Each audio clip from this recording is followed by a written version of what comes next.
What's up everyone, you're watching Titanfall Nexus. Today we discuss the just announced release date for Titanfall and speculate on when we might see the beta based on that information.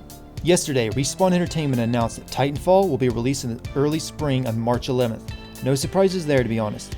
Everyone had been expecting either a March or April release, and thankfully we got the earlier date. What's interesting is that the release date will put Titanfall right up against the other two huge games coming out around the same time, Bungie's Destiny and Ubisoft's Watch Dogs.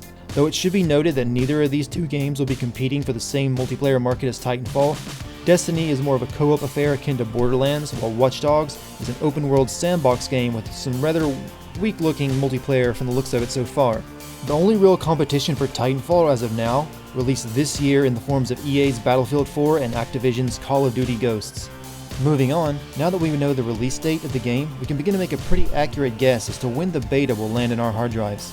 Typically, developers release the beta around a month before the game launches itself. Case in point, Battlefield 4, which just completed its own open beta. So, we can safely assume a February beta. There is one thing to keep in mind regarding the beta though. Respawn is making heavy use of Microsoft's Azure cloud servers for matchmaking and AI in NPCs. Because of that, we could very well see an earlier release of the beta, perhaps even in January or December. That would give Respawn extra time to fix any unforeseen problems that could pop up using Microsoft's service, as well as keeping Titanfall fresh in everyone's mind as they are busy playing Call of Duty Ghosts and Battlefield 4. Another thing we need to consider is what form the beta will take. Will it be console exclusive or will it be multi-platform and released on PC as well?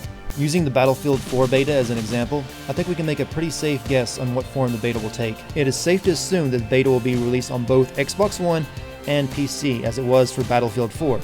More likely than not, those who pre-order the game will get first crack at the beta before it opens to everyone.